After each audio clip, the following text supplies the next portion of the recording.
¿Alguna vez te has preguntado cómo un pequeño principado logró frenar al poderoso Imperio Otomano? ¿O cómo Vlad el Empalador convirtió la noche en su arma más terrorífica? En este vídeo descubrirás el ataque nocturno de 1462, una de las maniobras más audaces y escalofriantes de la historia, y cómo el terror se convirtió en la clave para derrotar a un ejército inmenso. Acompáñame a revivir esta impactante estrategia de guerra. ¿Cómo era realmente el mundo en el que Vlad el Empalador y el Imperio Otomano estaban a punto de chocar, y por qué esta región se convirtió en uno de los escenarios más tensos y estratégicos del siglo XV? Para entender la magnitud del ataque nocturno de 1462, primero necesitamos sumergirnos en el contexto histórico que lo hizo posible. Europa y el cercano Oriente estaban viviendo una transformación profunda, marcada por expansiones militares, tensiones religiosas y reinos que luchaban constantemente por su supervivencia. Nada de esto ocurrió en el vacío. Cada decisión política, cada alianza y cada guerra contribuyeron a crear el ambiente explosivo que culminaría en uno de los episodios más célebres del reinado de Vlad III. A mediados del siglo XV, el Imperio Otomano era la potencia más temida y dinámica de la región. Tras la caída de Constantinopla en 1453, Mehmed II consolidó su fama como uno de los conquistadores más ambiciosos de la historia. Su objetivo no era únicamente expandir las fronteras del Islam, sino también dominar las rutas comerciales, controlar el Danubio y asegurarse un acceso directo al corazón de Europa. Esta expansión tenía un ritmo implacable. Bulgaria ya había caído, Serbia estaba debilitada, y la mirada del sultán se dirigía inevitablemente hacia los principados rumanos, especialmente hacia Valaquia. Valaquia, el pequeño y montañoso principado gobernado por Vlad III, poseía una importancia estratégica mucho mayor de la que su tamaño sugería. Era una frontera natural entre dos mundos: al sur, el Imperio Otomano; al norte, el Reino de Hungría, una de las últimas grandes barreras cristianas ante la expansión turca. Controlar Valaquia significaba controlar los pasos del Danubio y garantizar o bloquear la entrada otomana hacia Europa Central. Por esta razón, Valaquia fue durante décadas un territorio donde el equilibrio político pendía de un hilo, obligado a pagar tributos a los otomanos mientras buscaba simultáneamente el apoyo de Hungría para no caer bajo su dominio total. En este escenario de presiones cruzadas, la región vivía sumida en una diplomacia agresiva. Los príncipes valacos debían maniobrar entre dos gigantes, firmando acuerdos que rara vez se respetaban y enfrentando constantes amenazas de invasión. La geografía tampoco ayudaba. Montañas, bosques densos y ríos caudalosos hacían del territorio un terreno difícil de conquistar, pero también complicaban la defensa si el enemigo era lo suficientemente persistente. Era una tierra donde los ejércitos no solo luchaban contra soldados, sino también contra el clima, el hambre y la enfermedad. A nivel europeo, el panorama tampoco era alentador. El continente estaba fragmentado en reinos que rara vez cooperaban entre sí. Hungría, el aliado natural de Valaquia, enfrentaba sus propias crisis internas. El Sacro Imperio Romano Germánico estaba lejos de ser un bloque sólido, y las potencias occidentales como Francia o Inglaterra estaban ocupadas con conflictos propios. En otras palabras, si el Imperio Otomano decidía avanzar, Valaquia sabía que no podía esperar una intervención masiva que la salvara. En consecuencia, la región se convirtió en un escenario de resistencia desesperada y estrategias extremas, donde los gobernantes locales buscaban formas creativas, brutales o inesperadas de mantener su independencia. También es crucial entender que este era un periodo donde la guerra psicológica era tan efectiva como la militar. Las crónicas de la época están llenas de relatos destinados a intimidar al enemigo y moldear la opinión pública. La reputación de Vlad como el Empalador no surgió solo de sus actos, sino también de la necesidad de construir una imagen que mantuviera a raya a sus adversarios. Y en un mundo tan convulsionado, la propaganda era tan poderosa como una espada. Europa estaba fascinada y horrorizada por las historias que provenían de los Balcanes, relatos que hablaban de reyes sanguinarios, ejércitos inmensos y batallas que cambiaban el destino de regiones enteras. Entre 1450 y 1460, la presión otomana sobre Valaquia aumentó considerablemente. Mehmed II, decidido a asegurar su dominio absoluto sobre los Balcanes, quería controlar todas las rutas del Danubio.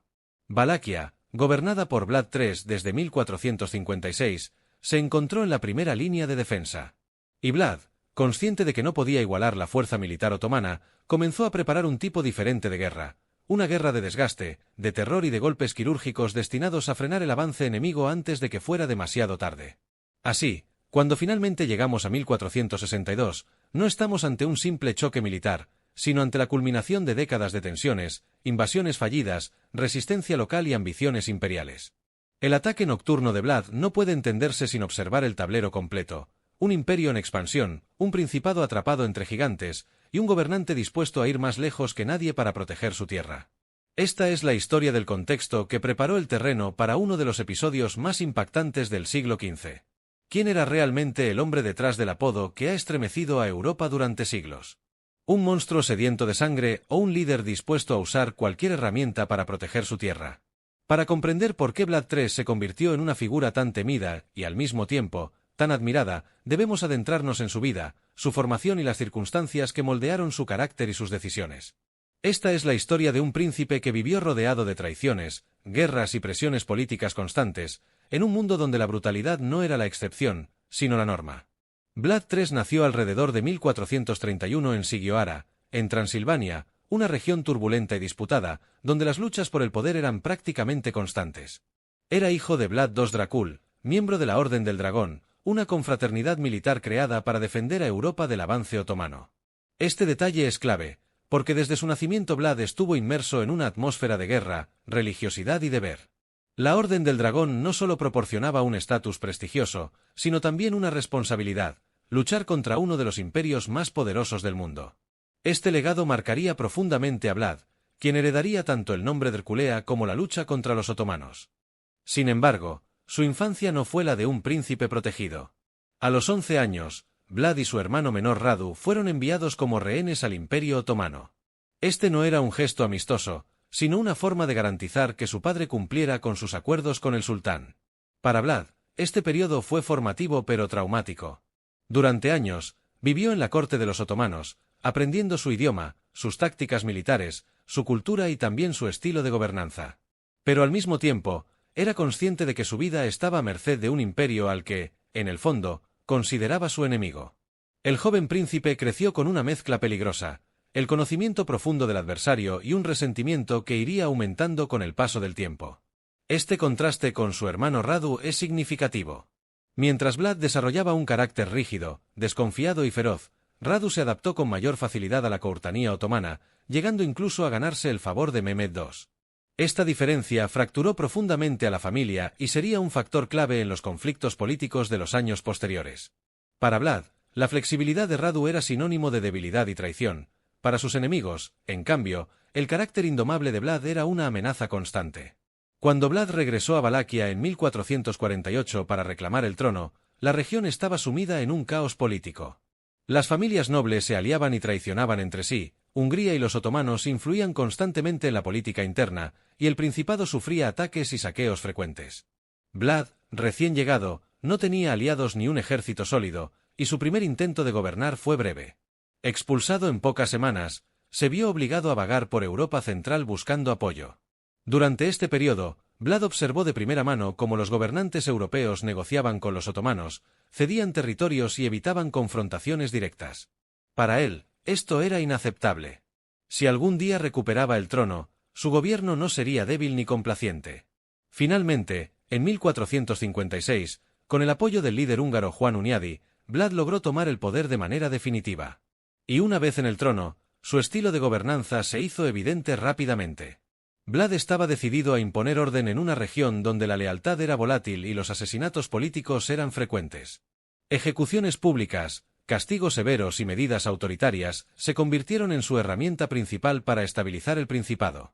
Muchos de sus actos pueden parecer brutales hoy, pero para Vlad eran una respuesta directa a la anarquía constante que había desgarrado Valaquia durante décadas.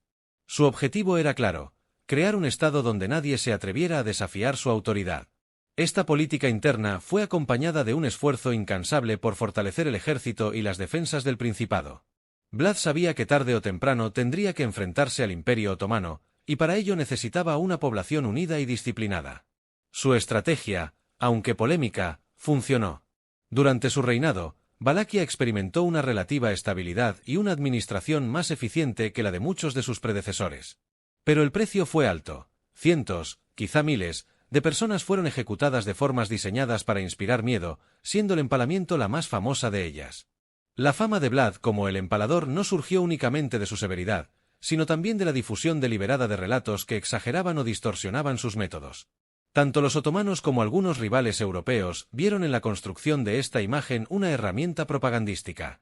¿Por qué enfrentar directamente a un líder capaz de tales actos cuando era más fácil presentar su brutalidad como prueba de su locura? Sin embargo, esta reputación fue un arma de doble filo, sembró el pánico entre sus enemigos, pero también lo convirtió en una figura demonizada fuera de su propia tierra. A pesar de su dureza interna, Vlad también fomentó una visión casi patriótica de su gobierno. Se presentaba como el defensor de Valaquia, el único dispuesto a enfrentar a los otomanos sin someterse. Esta postura, aunque arriesgada, despertó entre sus seguidores una lealtad basada en la idea de supervivencia nacional. Y aquí surge la dualidad que ha acompañado a Vlad a lo largo de los siglos. Para unos, un tirano sanguinario, para otros, un héroe que se atrevió a enfrentarse al imperio más poderoso de su tiempo. Cuando llega el año crucial de 1462, Vlad ya no es simplemente un príncipe. Es un gobernante marcado por una infancia de rehenaje, un joven formado en la corte de su enemigo, un líder endurecido por la traición y la guerra constante. Cada decisión que toma está teñida por estas experiencias. Su carácter implacable no es casualidad, sino la culminación de años de supervivencia en un entorno donde la debilidad era sinónimo de muerte.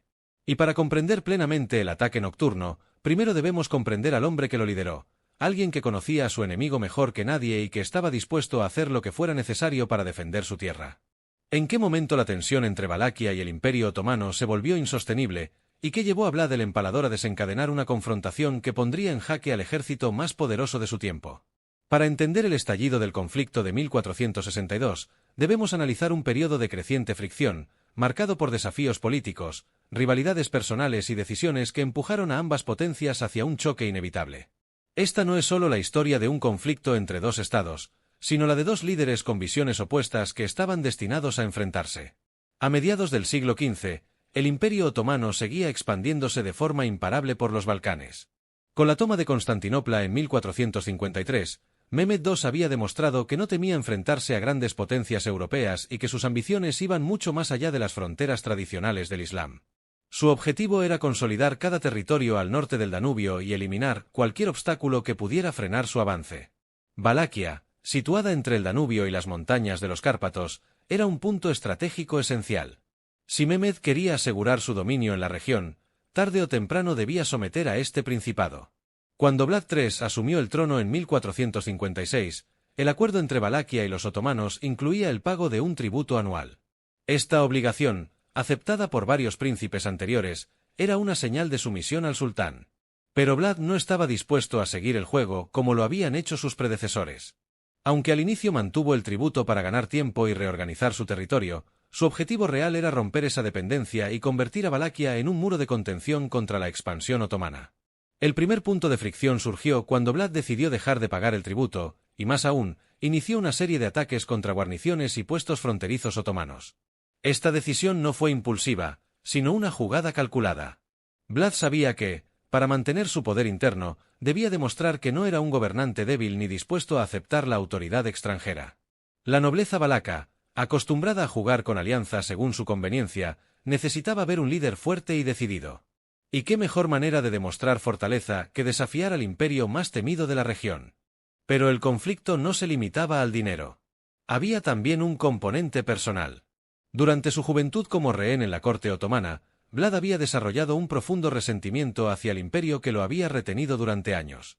Para él, el tributo no era solo una obligación financiera, sino un símbolo de humillación. Romper con ese tributo era, en cierto modo, romper con su pasado. Sin embargo, sus acciones no tardaron en encontrar respuesta. Mehmed II, consciente de que la rebeldía de Valaquia podía atraer a otros principados a resistirse, decidió enviar emisarios para exigir el pago atrasado y reafirmar la autoridad otomana.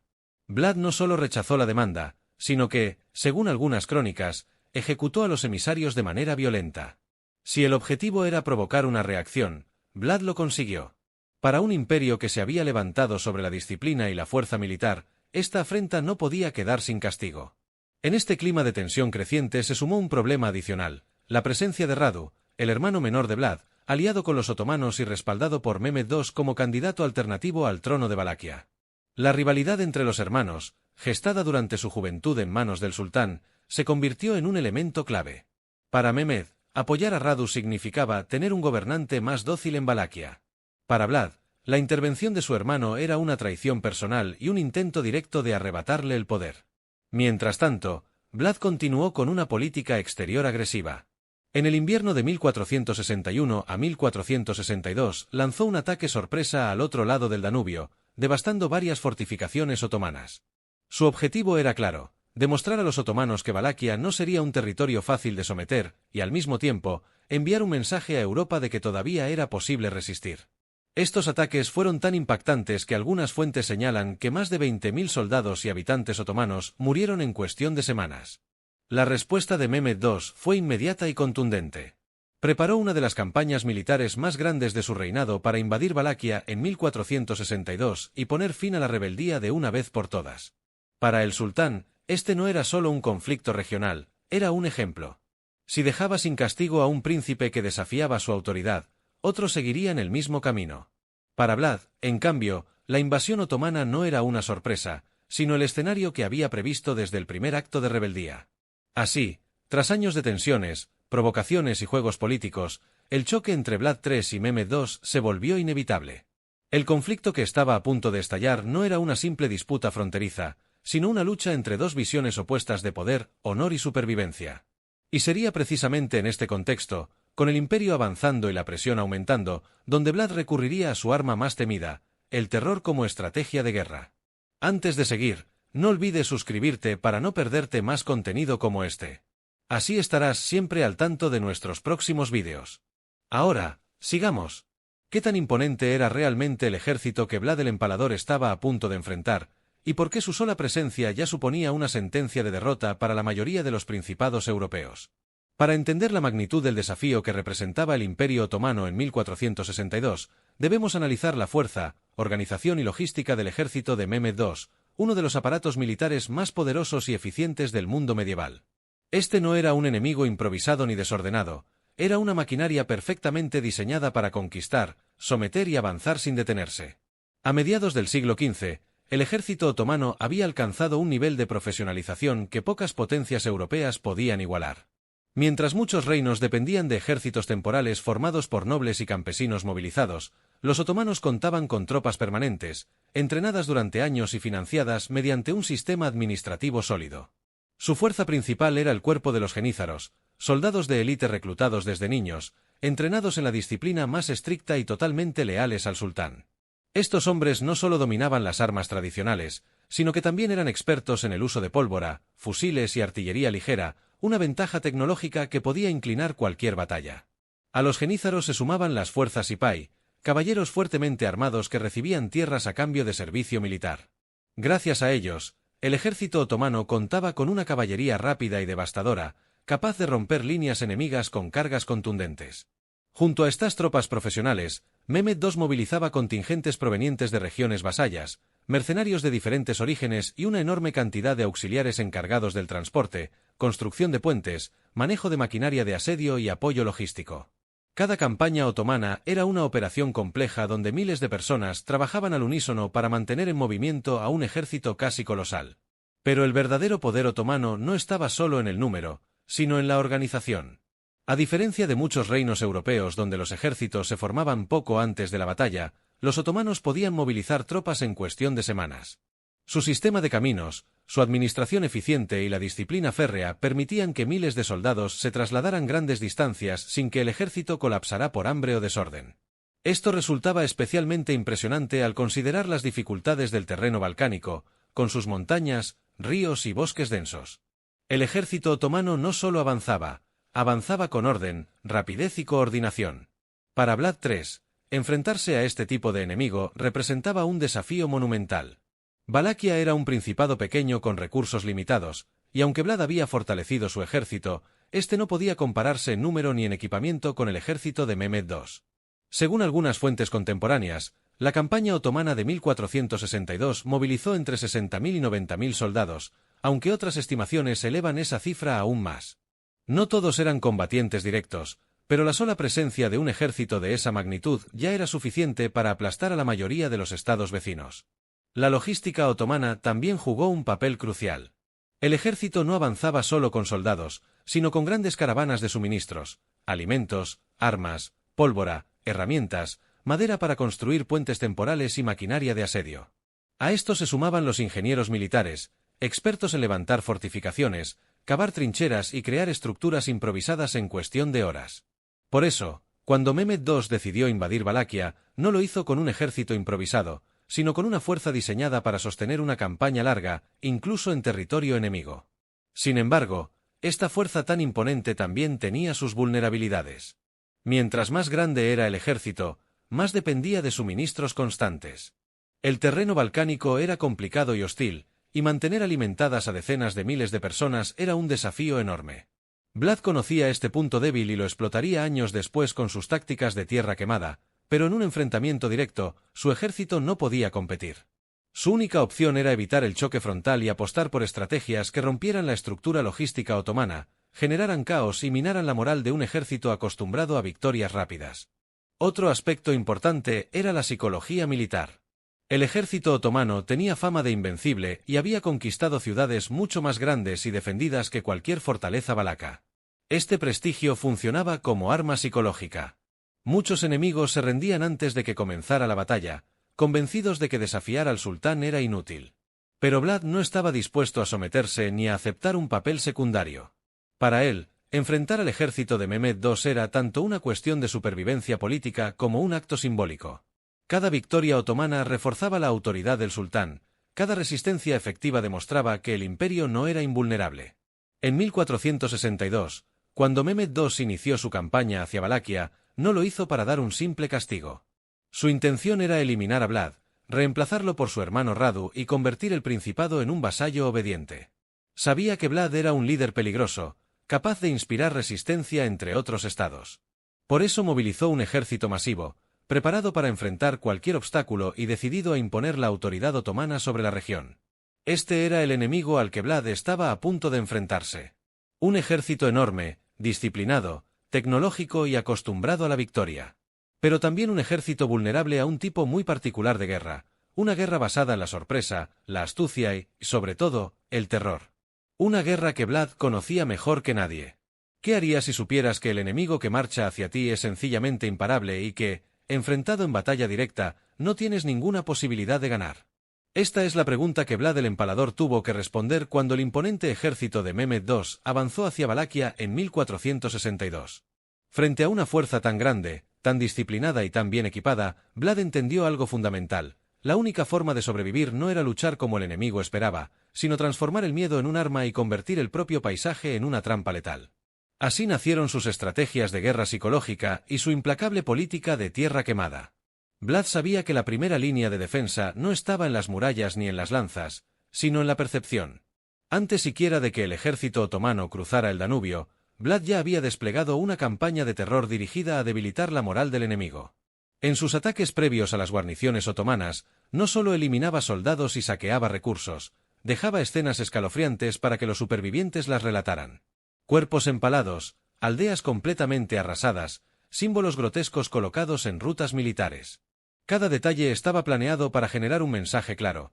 Entrar en Valaquia significaba adentrarse en un infierno donde el enemigo no respetaba ninguna regla tradicional de guerra. Pero el terror no era su única arma. Vlad aplicó con precisión quirúrgica la estrategia de tierra quemada, una táctica tan antigua como efectiva. Consistía en destruir todo lo que pudiera ser útil al ejército invasor: cultivos, granos almacenados, puentes, pozos, casas y establos. A su paso, los otomanos encontraban solo pueblos vacíos y campos devastados. Sin alimento local, sin refugio y sin recursos, el imponente ejército de Mehmed II comenzaba a sufrir una lenta agonía logística. Mantener a decenas de miles de soldados alimentados ya era difícil en tiempos normales. Hacerlo en un territorio que había sido deliberadamente arruinado era prácticamente imposible. Esta táctica estaba acompañada de otra igual de efectiva: la retirada estratégica. En lugar de defender un punto fijo y arriesgarse a ser aplastado, Vlad ordenaba repliegues constantes, obligando a los otomanos a avanzar más y más hacia el interior de Valaquia. Cada día de marcha alejaba al ejército de Mehmed II de sus líneas de abastecimiento y lo hundía en un terreno hostil que se comportaba como un enorme pantano militar.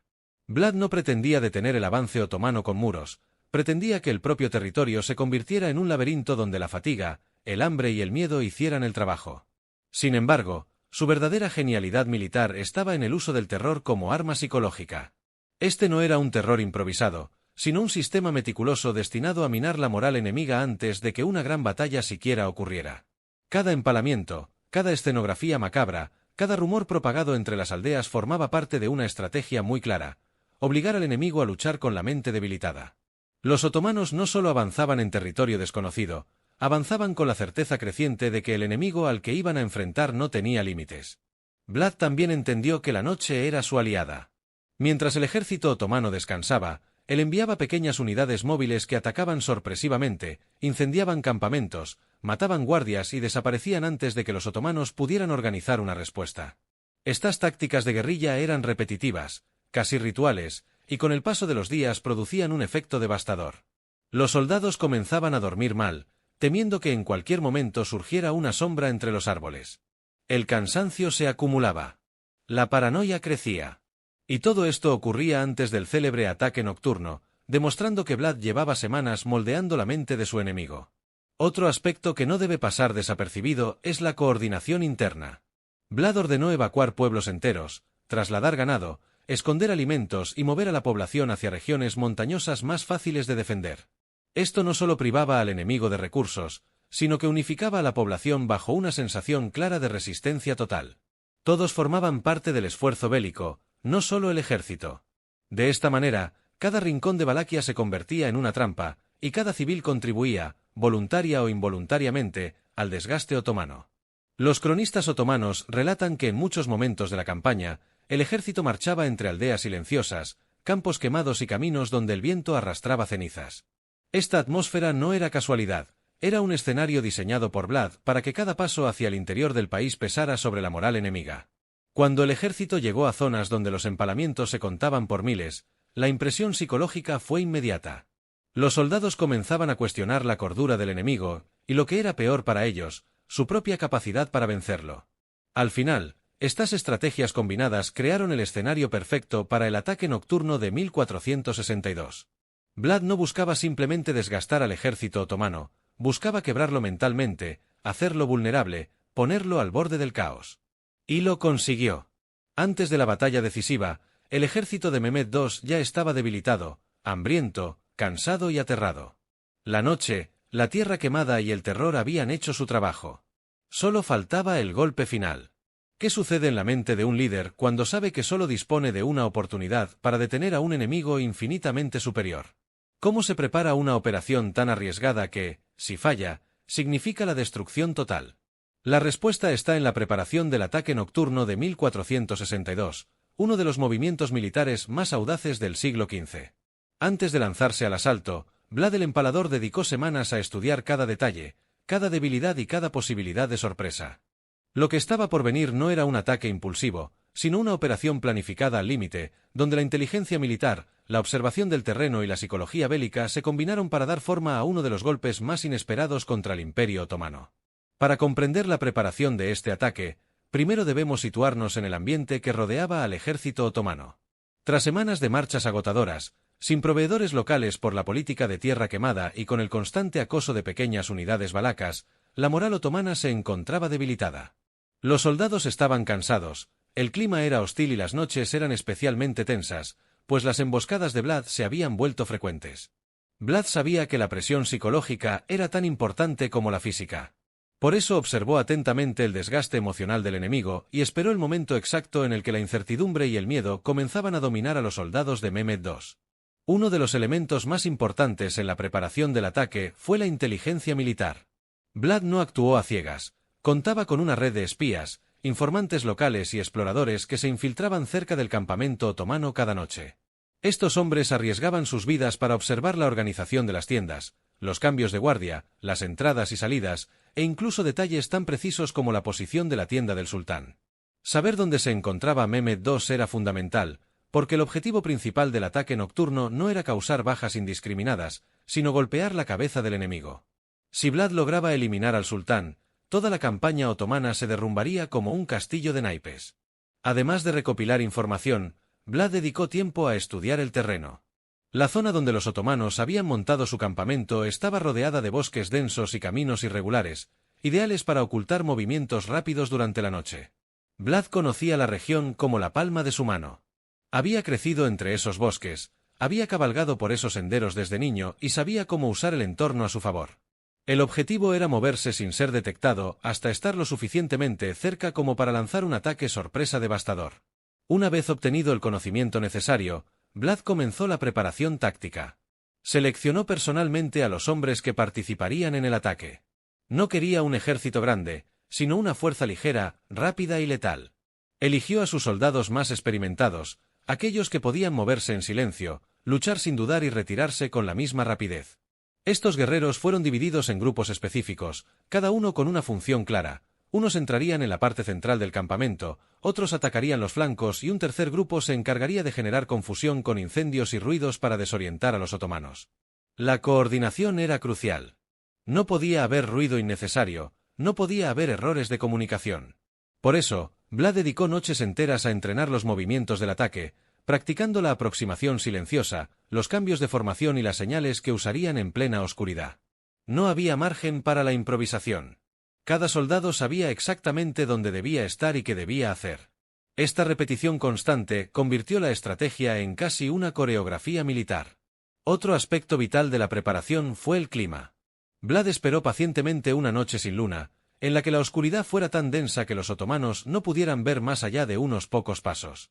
La falta de iluminación natural favorecía a los valacos, expertos en moverse entre sombras, mientras que los otomanos, organizados en un campamento inmenso, dependían de antorchas y fogatas que generaban zonas de luz y sombra intermitentes, perfectas para confundir y dividir. También fue clave el manejo de la motivación interna. Vlad reunió a sus hombres antes del ataque y les habló directamente, recordándoles que estaban defendiendo su tierra, sus familias y su honor. Muchos cronistas describen este discurso como un momento de profunda intensidad emocional. Para los valacos, no era solo una batalla, era una lucha por la supervivencia. Y ese nivel de compromiso personal le daba a Vlad una ventaja que ningún número podía compensar.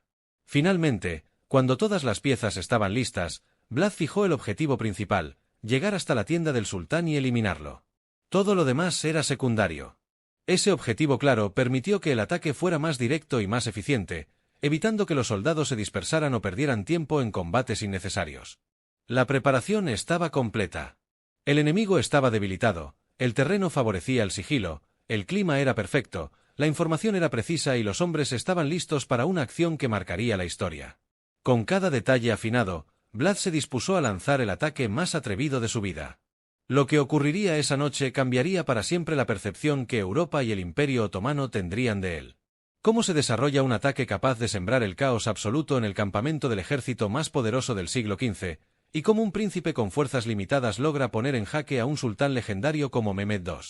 El ataque nocturno de 1462 no fue una simple emboscada, ni un golpe desesperado. Fue una operación quirúrgicamente diseñada para destruir la moral enemiga y, si la suerte lo permitía, cambiar el curso de toda la guerra en una sola noche. Esta sección nos adentra de lleno en el corazón de esa noche memorable, en los movimientos silenciosos, las decisiones críticas y el momento en que el terror se convirtió en la herramienta más eficaz contra un imperio imponente. Era pasada la medianoche cuando Vlad el Empalador dio la orden de avanzar. Había esperado una noche sin luna, tan oscura que incluso los veteranos otomanos tenían dificultades para distinguir las siluetas a pocos pasos de distancia. Esa oscuridad era su aliada más poderosa. Los valacos avanzaban con cautela, ocultos por los árboles y la vegetación. Nadie hablaba. Nadie respiraba más fuerte de lo necesario. Cada hombre sabía que cualquier sonido podía revelar su presencia y arruinarlo todo. La tensión era tan grande que algunos cronistas describen esta marcha como una de las más silenciosas y tensas de toda la campaña. El campamento otomano, por otro lado, era un mar de tiendas interminables iluminadas por miles de fogatas. Desde lejos parecía un pequeño pueblo, pero en realidad era un laberinto improvisado que albergaba a decenas de miles de soldados. Durante el día, el orden era admirable. Por la noche, en cambio, el cansancio, el miedo y la rutina convertían el campamento en un lugar vulnerable. Los guardias estaban dispersos, algunos adormecidos, otros distraídos por el tedio de la vigilancia nocturna. Para Vlad, esta era la grieta perfecta en una muralla aparentemente indestructible. Cuando los valacos estuvieron lo suficientemente cerca, Vlad dio la señal. No fue un grito, ni un toque de trompeta, sino un gesto casi imperceptible que sus hombres habían practicado durante días. En ese instante, el silencio absoluto se transformó en un estallido de acción coordinada. Los primeros grupos irrumpieron por los flancos del campamento, eliminando rápidamente a los guardias que custodiaban los accesos. Estos ataques iniciales no tenían como objetivo causar bajas masivas, sino abrir pasillos seguros para que las unidades principales pudieran avanzar hacia el corazón del campamento. La sorpresa fue total. Los otomanos tardaron en reaccionar porque, durante las primeras decenas de segundos, muchos pensaron que se trataba de un incendio o un accidente aislado. Los valacos aprovecharon esta confusión inicial para avanzar más. Incendiaron tiendas, atacaron a grupos dispersos de soldados y crearon gritos que se mezclaban con el humo y el caos.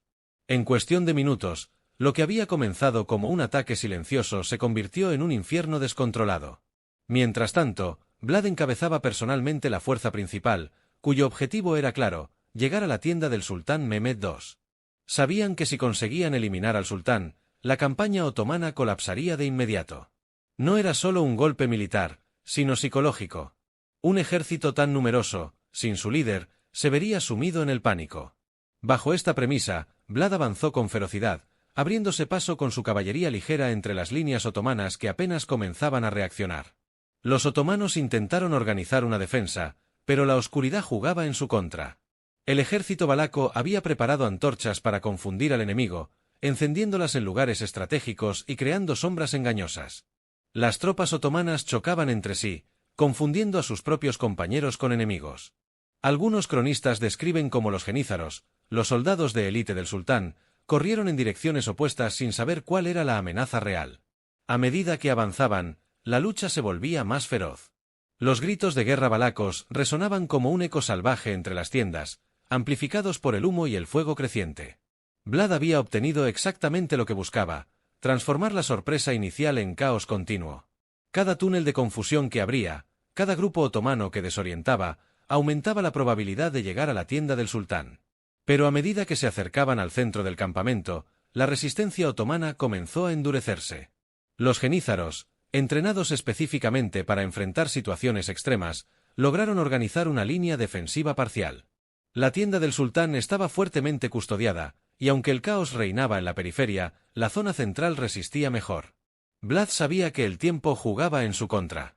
Cada minuto que pasaba aumentaba la reacción otomana y reducía sus posibilidades de alcanzar el objetivo final. Los valacos lograron penetrar profundamente en el campamento, llegando a zonas sorprendentemente cercanas a la posición del sultán. Según algunas crónicas, incluso llegaron a enfrentarse directamente con la guardia personal otomana. Sin embargo, un error crucial, o tal vez una coincidencia desafortunada, impidió que localizaran la tienda correcta. Las tiendas del alto mando otomano eran muy similares, y en la confusión, los valacos atacaron la tienda equivocada, creyendo que Mehmed II estaba allí. La resistencia en ese punto fue tan fuerte que algunos soldados valacos aseguraron que habían encontrado al mismísimo sultán, pero era un engaño o una confusión común en los relatos de la época. A pesar de no lograr eliminar a Mehmed II, el ataque no fue un fracaso. Vlad ordenó la retirada estratégicamente, asegurándose de que sus hombres salieran en formación y sin quedar atrapados en el contraataque otomano. Lo impresionante es que la retirada fue tan rápida y efectiva como la entrada. Los valacos se desvanecieron en la oscuridad del bosque en cuestión de minutos, dejando tras de sí un campamento sumido en el desorden absoluto. El daño causado fue enorme. Miles de soldados otomanos murieron o resultaron heridos. La moral quedó gravemente debilitada. Los líderes otomanos quedaron impactados por la audacia y el alcance del ataque. Y, lo más importante, la figura de Vlad se elevó a un nivel casi legendario. Había demostrado que incluso el ejército más poderoso podía ser sorprendido y humillado. El ataque nocturno de 1462 no cambió solo una batalla, cambió la percepción del poder otomano. El sultán había sobrevivido, sí, pero su reputación de invencibilidad había recibido un golpe inesperado. Y Vlad, un príncipe de un pequeño principado, había logrado plantarle cara al gigante. Esa noche, Valaquia no venció al Imperio otomano, pero le mostró al mundo que incluso los imperios tienen sombras en las que un enemigo audaz puede atacar. ¿Qué puede sentir un ejército acostumbrado a la victoria cuando, después de sobrevivir a un ataque nocturno devastador, se encuentra con una visión tan macabra que desafía cualquier lógica militar? El llamado Bosque de Empalados es uno de los episodios más impactantes y perturbadores de toda la campaña de 1462. Una escena diseñada para quebrar por completo el espíritu del enemigo y enviar un mensaje que ningún soldado otomano olvidaría jamás. Después del ataque nocturno, el ejército de Mehmed II avanzó lentamente hacia el interior de Valaquia. Aunque habían logrado resistir la incursión valaca y mantener al sultán a salvo, la moral estaba profundamente dañada. Las noches sin dormir, los ataques constantes, la tierra quemada, la falta de provisiones y la creciente paranoia habían convertido la marcha en una tortura. Pero nada, absolutamente nada, los preparó para lo que estaban a punto de ver. A medida que la columna otomana se acercaba a las proximidades de Trgovite, la capital valaca, notaron un olor espeso, nauseabundo, que el viento traía desde adelante. Algunos soldados creyeron que eran restos de aldeas quemadas o animales muertos, pero no era eso. Lo que encontraron fue un espectáculo escalofriante, un campo inmenso lleno de cuerpos empalados, extendiéndose hasta donde alcanzaba la vista. Según algunas crónicas, había entre 20.000 y 30.000 cuerpos. Hombres, mujeres e incluso niños dispuestos en filas perfectas, como si fueran un ejército macabro, congelado en un grito eterno. La imagen no solo era visualmente impactante, también era psicológicamente devastadora. Los guerreros otomanos, acostumbrados a ver muerte en el campo de batalla, se quedaron paralizados. Esto no era una masacre, era un mensaje. Los cuerpos estaban colocados con una precisión que apenas parecía humana. Muchos habían sido empalados de forma lenta, en un proceso cruel que hacía que la víctima permaneciera viva durante horas o incluso días. Los cadáveres se balanceaban suavemente con el viento, produciendo un sonido inquietante, como un lamento colectivo.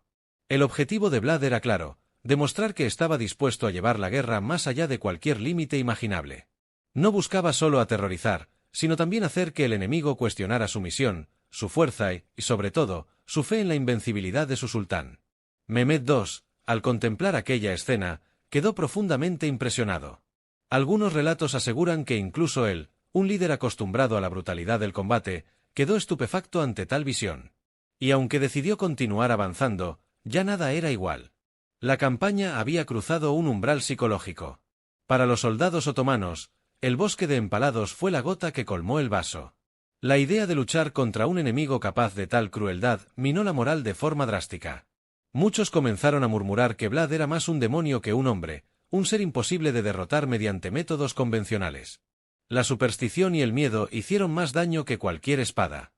Esta escena no solo detuvo el impulso otomano, sino que marcó para siempre la leyenda de Vlad. El mundo cristiano lo vio como un defensor implacable, dispuesto a hacer lo necesario para proteger su tierra.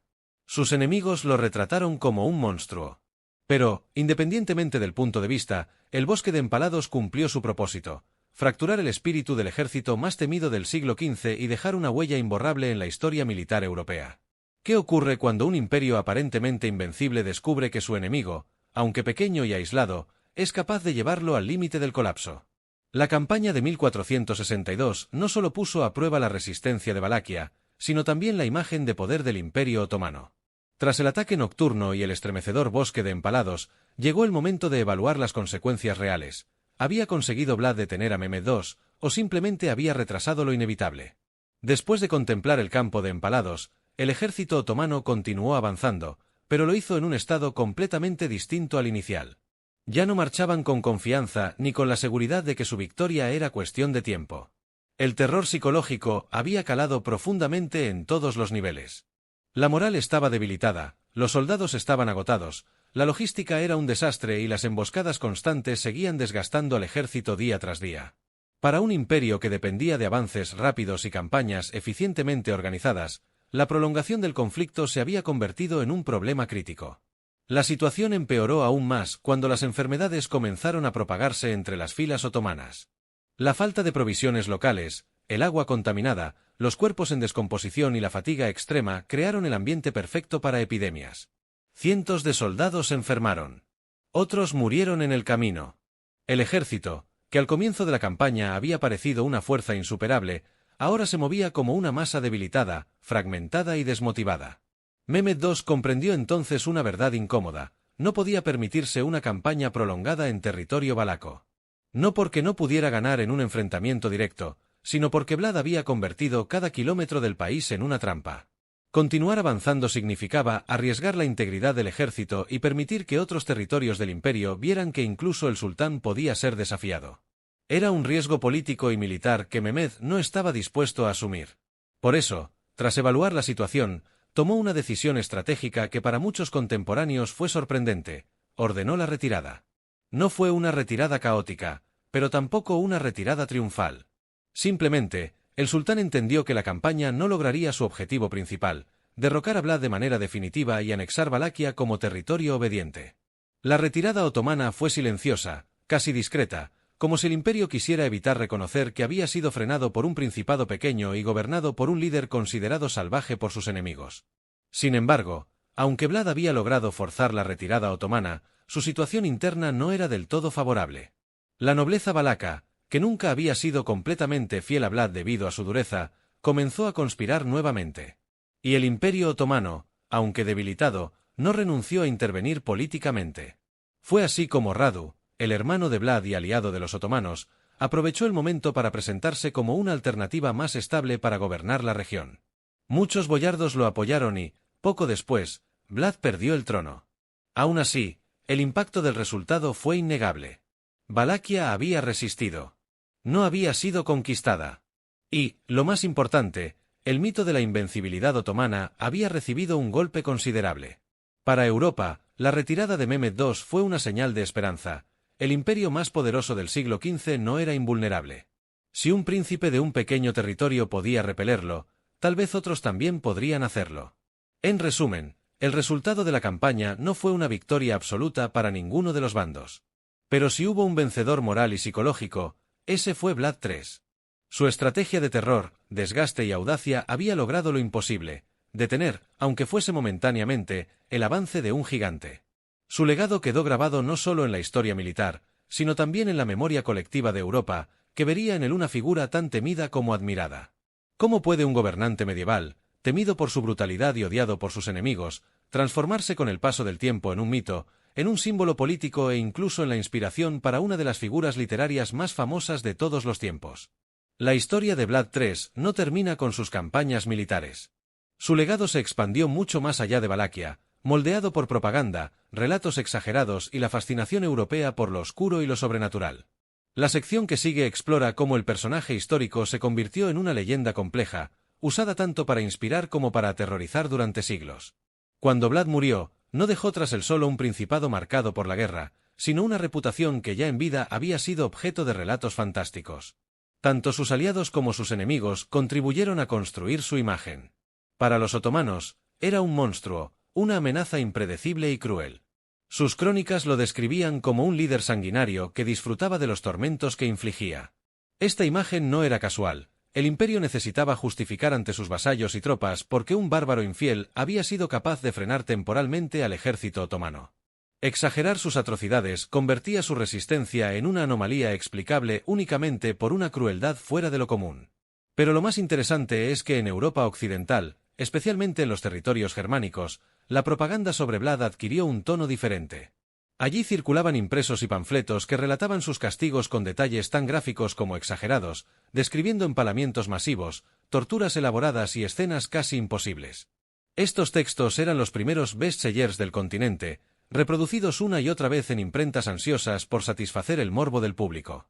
En un momento donde el miedo al avance otomano era real, Vlad se convirtió en un personaje que despertaba tanto horror como admiración. Para muchos europeos del norte, él era el líder que había logrado lo que nadie más se atrevía a hacer: enfrentar al imperio más temido sin doblegarse. En los territorios rumanos, en cambio, la memoria fue distinta. Allí, Vlad fue recordado como un defensor de la justicia y la autoridad, casi un héroe nacional. Su severidad se interpretó como una necesidad para mantener el orden en una región azotada por traiciones internas y amenazas externas. Aunque se reconocía su crueldad, también se valoraba su lucha por la independencia y su negativa a someterse al dominio otomano. Con el tiempo, esta imagen heroica se reforzaría aún más, especialmente en los siglos XIX y XX, cuando los movimientos nacionalistas buscaban figuras legendarias para consolidar identidades colectivas. Sin embargo, el giro más inesperado en el legado de Vlad III llegó en el siglo XIX, cuando el escritor irlandés Bram Stoker publicó su novela Drácula. Aunque Stoker no basó su obra directamente en la vida de Vlad, sí tomó prestado su nombre y la atmósfera de misterio que rodeaba al personaje histórico. El vampiro aristocrático, seductor y aterrador que imaginó Stoker tenía poco que ver con el príncipe valaco, pero la asociación quedó para siempre. Desde entonces, Vlad el Empalador pasó a estar ligado en la cultura popular a criaturas inmortales, castillos oscuros y leyendas góticas. Esta transformación literaria multiplicó su fama mundial. Millones de personas que jamás habían oído hablar de la historia de Valaquia o del Imperio Otomano conocían, en cambio, la figura vampírica inspirada en él. Y aunque históricamente la conexión entre Vlad y el vampirismo es casi inexistente, la fuerza del mito superó a la del personaje real. Vlad dejó de ser solo un líder medieval para convertirse en un símbolo universal del miedo. Hoy, su legado es complejo y multifacético. Para algunos, sigue siendo un monstruo despiadado. Para otros, un héroe resistente. Para la cultura popular, un icono inmortal.